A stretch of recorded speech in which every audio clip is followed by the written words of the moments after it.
Thank you. I grew up believing that knowledge was power. In fact, in ninth grade, and that was me in ninth grade, apparently I was consuming a little bit too much knowledge and demonstrating a little bit of power. This was also me in ninth grade, and notice the shirt, which in ninth grade I must have known where I was going to school, even back then. But I was going around getting my yearbook signed by a group of friends and a select group of teachers, you know, the teachers that you really liked. And as I was getting my signatures, I recall the prophetic words of my ninth grade Latin teacher, Mrs. Yost, who wrote in my yearbook, "Ipsa scientia potentas est." Now, despite the fact that I had just completed a full year of Latin with her, I must confess I had no idea what it meant. I didn't say that to her right to her face, but I did have to look it up. And loosely translated, what it means is knowledge is power. And presumably, with more knowledge, there's more power. But there's a dark side to knowledge that nobody likes to talk about. And my Latin teacher never mentioned. Knowledge, as it turns out, can make you powerless. The more you know, the less you see. The less you see, the less you do, because you know better. Now, I'm not trying to suggest to you that knowledge is a bad thing, but too much of it can have surprising consequences. It's similar to what happens to a smartphone or a computer. When it accumulates too much knowledge, what happens? It becomes slow, unresponsive, and it might crash. The fix for the computer is the same as the fix for the brain. You need to clear space in order to increase the speed and avoid the crash. Fortunately for me, my kids shed light on this dark side of knowledge and helped me appreciate the value of inexperience. They made me realize that all of my knowledge and all of my experience may be more of a burden than a benefit. In some ways, they know better because they don't know any better. So much for Father knows best. This revelation took place 3 years ago and was the inspiration for me to start spreading the word. Here's the story. It started in downtown Berwyn. Okay, downtown my backyard Berwyn. And my daughter, who was 6 years old at the time, was playing with this bubble solution and making bubbles all around. And there's nothing better than a kid with bubbles. They're in their own little world. So she's got bubbles floating all around. She's in a cocoon of bubbles. Enter my son, Quinn, 9-year-old, big brother, who clearly saw that she was having a lot of fun. Now, I'm not sure exactly the motivation for his next move, but he either wanted to stop her from having fun, as a big brother would, in a loving way, or he wanted to have that fun for himself. Either way, it was clear Quinn wanted in on that action, and it was really clear that Bryn wanted no part of his action. So Quinn went through I'll call it a half-hearted gesture of asking politely for the wand and a turn, which was quickly rejected by Bryn. That got him nowhere, so he went to his go-to move. He just took it from her. Now, keep in mind, he took it from her right in front of me. I'm standing right there, and he's taking it from her. So clearly, Quinn didn't recognize me as an obstacle to his bubble-making plans.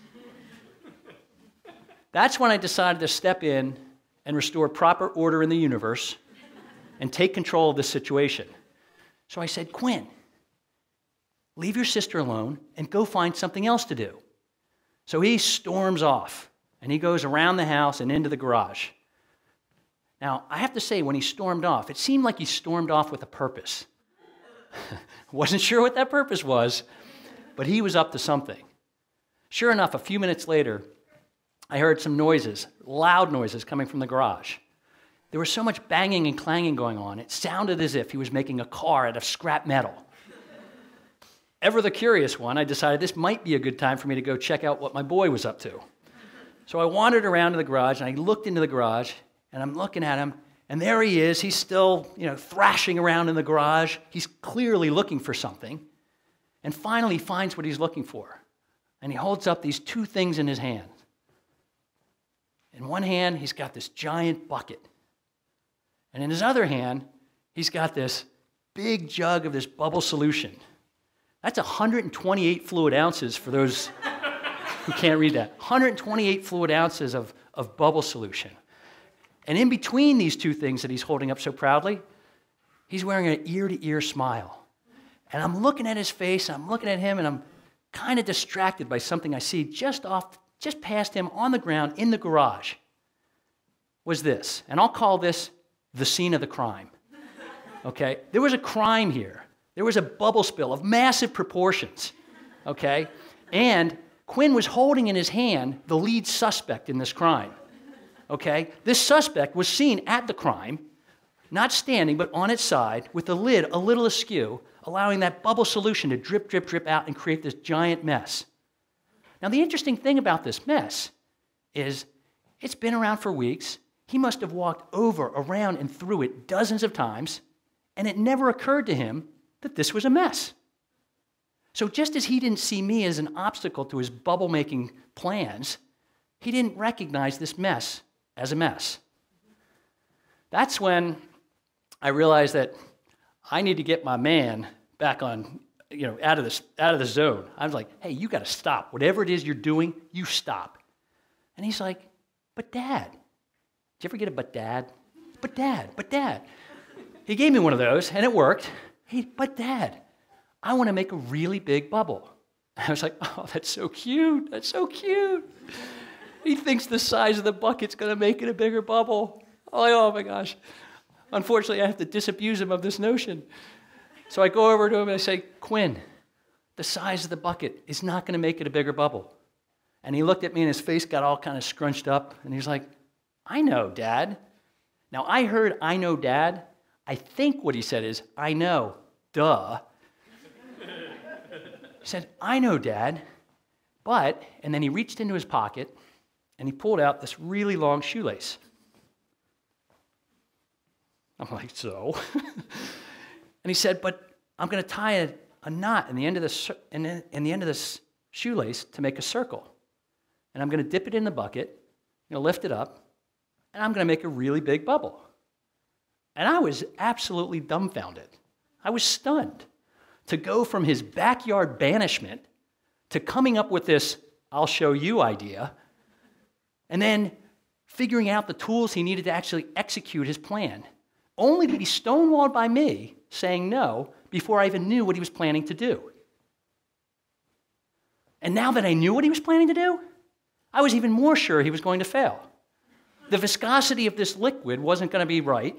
It wasn't going to stick to the shoelace. And even if it did stick to the shoelace, his fingers are going to be inside the shoelace. There's not going to be a clean seal. It's not going to work. But he so wanted to make it happen. And I really didn't want to burst his bubble. You can laugh. That's okay. I really didn't want to burst his bubble. So I figured, what's the harm? If it doesn't work, the worst thing that can happen is he learns a really good lesson about dealing with failure. So I said, go for it, Quinn. You make it happen. Not in the garage. You go out back and make it happen out there, just in case there's a mess. So he collects his tools and he goes into the backyard and he sets up his bubble-making station. And then he goes to work. He ties the knot in the shoelace, he dips it into the bucket, he lifts it up, gently pulls it across a wind, and what happens? He creates this giant bubble, just like I knew he would. Just like he knew he would. This is exactly what he pictured in his mind. He saw it, he did it, he made it happen. And there was no mess. There was no mess. This is a good thing, right? So there wasn't a lesson about failure that I taught him, but there was still a really important lesson, and it was a lesson that he taught me. And as I prepared for this talk, and I reflected on the lessons learned from my kids, I was concerned that it might come across like I'm preaching, and I can assure you that's not my intent. Not at all. I'm not the world authority when it comes to innovation by any stretch of the imagination. That said, I do take genuine pride in going down the path not taken, trying new things, and believing that anything is possible. In every job I've ever had, I've done something completely different by pushing the boundaries and challenging the rules. Heck, I even wrote a book about innovation. Yet somehow, I allowed my experience to transform me into something I professed to be against my entire life, a can't-do person.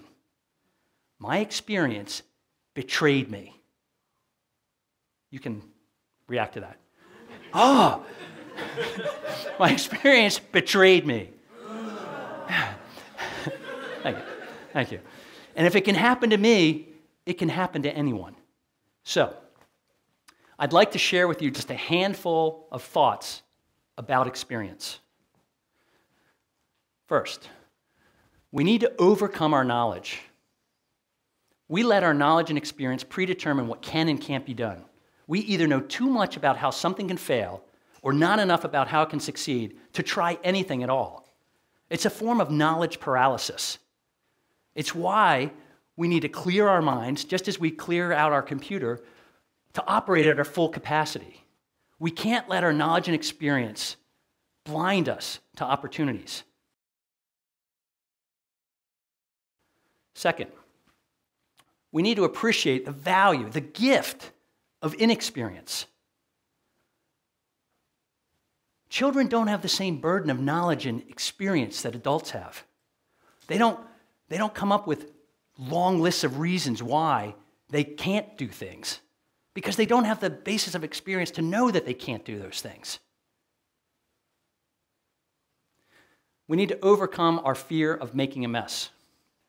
Not only do children embrace failure, but they have no fear of making a mess, as every adult knows. Their fearlessness and comfort with messiness is what allows them to overcome and make the impossible possible. We must let people follow their passion and try things, even when we think we know better. We need to free them from our experience and let them have their own. And fifth, on the innovation superhighway, there's no need for a rearview mirror. We can't drive to the future by constantly looking at the past. Rearview mirrors are great for getting us back to where we were, but not so good at getting us where we need to be.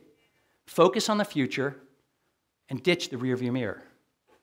And finally, I truly don't know how or when I allowed my knowledge to obscure my appreciation for failure as a necessary stepping stone to success. But fortunately for me, I had my kids to knock some sense into me.